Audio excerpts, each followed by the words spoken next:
but also New Jersey's been affected, other places. So we're talking about what, the neighborhood of 40 billion now?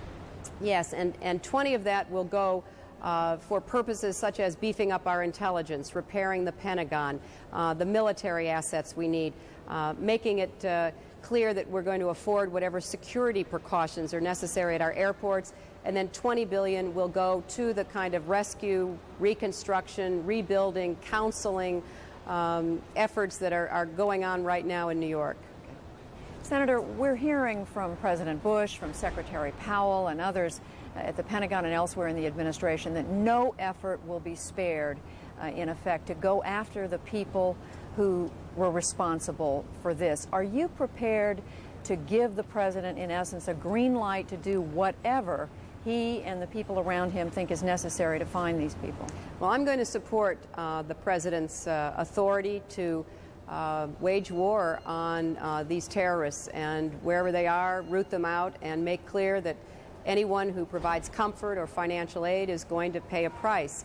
We're in the process of drafting the resolution. I've consulted with some of my colleagues who've been here a lot longer than I, who went through the Gulf War and even before, to know exactly the best way to go about doing that. But we're going to come to agreement behind the president to give him the authority and the resources as commander-in-chief that he requires.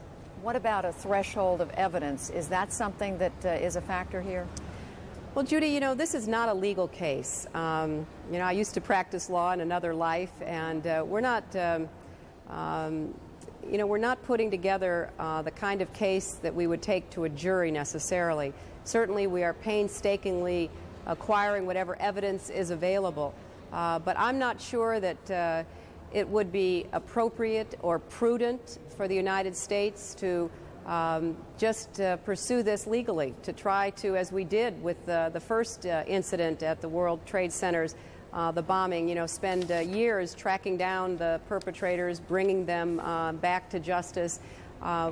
This is much more like the bombings of our embassies in Kenya and Tanzania. This is an act of war, and I think we have to respond accordingly. Senator, finally, there was an Associated Press report today saying, quoting senior officials as saying in the final days of President Clinton's administration, your husband's administration, that there was specific intelligence about the whereabouts of Osama bin Laden, that it was discussed whether to take action, and ultimately a decision was made not to attack. Do you have any information about that?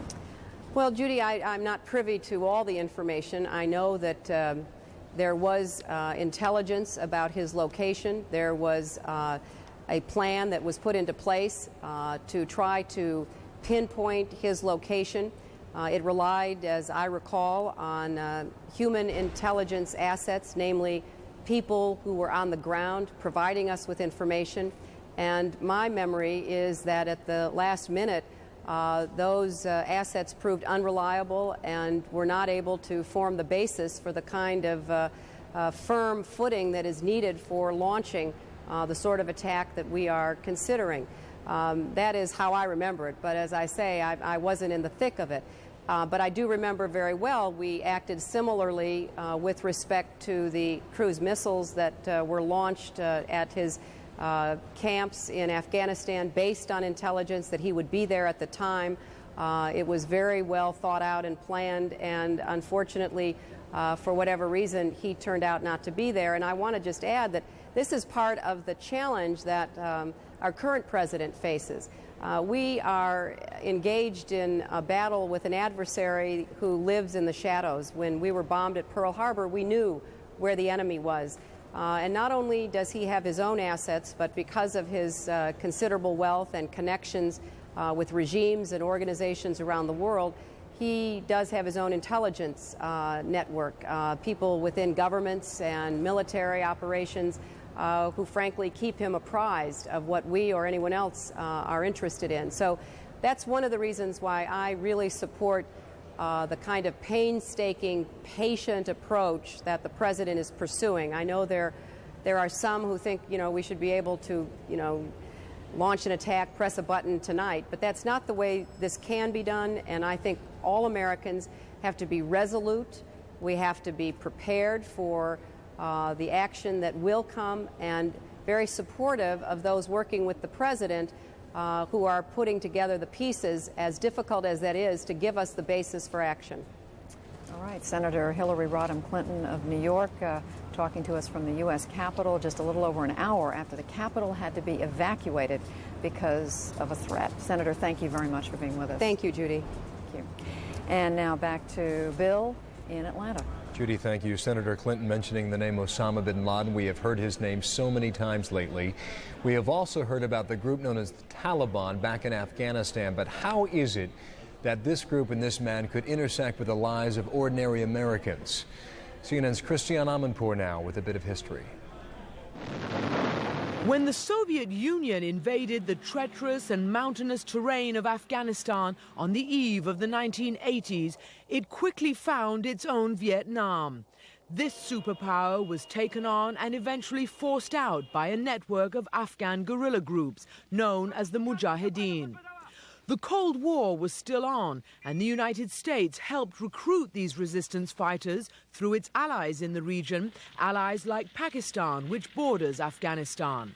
Osama bin Laden was one of those fighters, and after the war with the Soviets, he took control of the guerrilla network, which was swelled by fighters from all over the Islamic world. Bin Laden's group grew out of the Mujahideen forces that were trained initially by the Pakistani intelligence services and the Pakistani military, and also, of course, funded by the United States.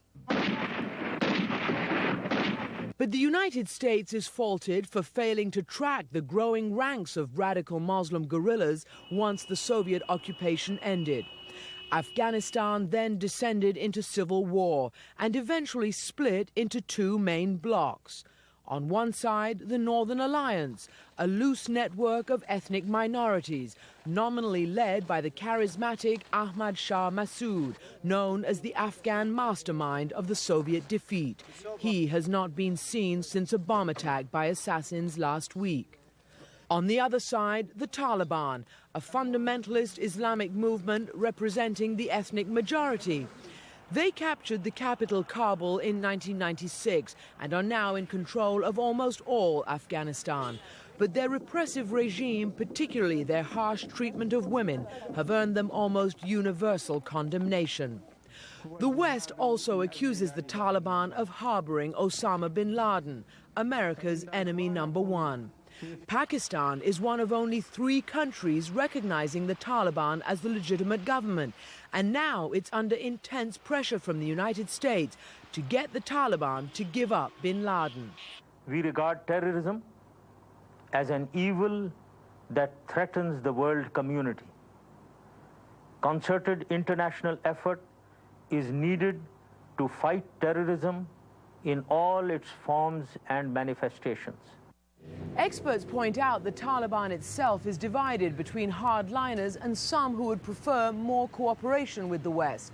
Some analysts believe the United States should now offer ultimatums and incentives to the Taliban to give up bin Laden, at least as a first measure before a military attack. Christiane Amanpour, CNN, London. Christiane helping us with our understanding of the Taliban, Osama bin Laden, and all the key players who may or may not be connected to all this. We want to go immediately now to the Justice Department coverage from CNN's Kelly Arena, who is our Justice correspondent. There's some new developments on that front. Kelly. Joey, we just found out from New York City police officials and FBI sources that there has been an arrest made at John F. Kennedy Airport in New York City of a man who was purportedly trying to use fake pilot credentials. There are also, we are told, up to 5 or 6 people that have been detained. They are being questioned by the FBI. Those people had tried to either board flight, had bought tickets, tried to board flights when their names were punched into airport computers. Security red flag was raised. We don't know why. It could have been immigration. It could be for a variety of reasons. But those people were detained and are now being questioned. Earlier today, the FAA had issued a ground stop on all New York City area airports, and now the details are finally trickling out as to why that action was taken. Joey? Is there a further update on the airports themselves, Kelly? No, I don't, Joey. I've been covering the law enforcement angle on this story. All right. Well, CNN's Kelly Arena, our justice correspondent, following up in details on that. Thanks very much, Bill. Joey, we saw a plane leave Dulles International Airport. I think it was 2.5 hours ago. Air Nippon leaving back for Tokyo, Japan. Going to go there now. Kathleen Koch stationed there. Kathleen, what do you have for us now?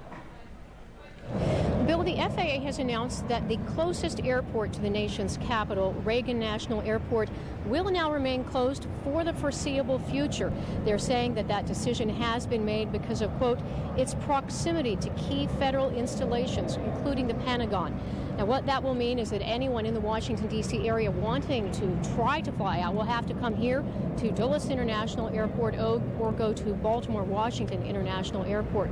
Now, as you mentioned, the first flights finally started departing here about 5:30 this evening, an All Nippon Airways flight bound for Tokyo, Japan, and people were indeed very relieved to get on it and be able to leave. So things are beginning to get back to business here, though albeit on a much smaller scale than normal. You are seeing people lining up at the ticket counters. You are seeing people, of course, no curbside check-in. That has been eliminated. And very interestingly, some people are getting quite a surprise when they approach the security screening checkpoints. Not only now are knives and box cutters no longer allowed in carry-on baggage, any sharp metal object is banned. So we saw numerous men opening up their shaving kits and throwing out razor after razor into the trash can. And what is very telling, Bill, is the fact that the people who are manning these checkpoints told us that they have not had one single passenger complain about that at all today. One woman who is confiscating those razors said that when it comes to security, that now people really do understand. Another thing that we have noted here at the airport is that as across America, American flags are popping up everywhere. We are seeing them. There are two of them hanging on the control towers. They're popping up behind the departure counters. This airport is under construction, so construction cranes are actually flying the American flag. Even ground crew vehicles that are moving around. So, Bill, we are seeing here that, again, as in New York, as across the country, there is a real determination to express that feeling that America is not giving up and will persevere. Kathleen, Bill? Got a call from my sister yesterday in Cleveland, Ohio, saying a Walmart there was handing the flags out for free for anyone who came into the store. Curious to know from the passengers that you've talked to today, do they have any apprehension about climbing back on board one of these planes, 757, a 767 and the like? Bill, we talked to passengers here yesterday who were coming to pick up their bags, asking them that question, and then passengers leaving today. And to a person, everyone said they believe that now with this additional security that's being implemented, that they will be safer than, say, they would have been flying on Monday. That does not mean that they're not nervous. It does not mean that they're not apprehensive. But they believe that what's been done, at least, is a good step toward making the entire nation safer when they fly. Kathleen Koch, live at Dulles. Kathleen, thanks. When you get more, let us know. I want to also let our viewers know at this time, we reported about an hour ago at JFK International Airport outside of New York City there. Several men have been detained for questioning about all the information we have at this point. But in addition to that, numerous FBI officials responded to JFK, and as a result, LaGuardia, JFK, and Newark, the three major airports serving the New York City area, have been shut down at this point. Again, we anticipated flights to continue from there, but to this point, that has not been the case. We'll keep you posted as soon as we get more information here. Now, Joey. And CNN continuing to watch on all fronts the latest developments. Of course, we'll bring those to you as soon as they come in to us. Right now, another group watching over all that has been happening, shaping up since Tuesday as our Crossfire gang. Joining us now is CNN's Bill Press. Thank you, Joey, very much. Together with all the sorrow and the anger and the rage that we Americans feel about Tuesday's terrorist attacks against this country, we also have a lot of questions about how something like this could happen and how we might respond. Tonight, we turn for answers to two United States senators.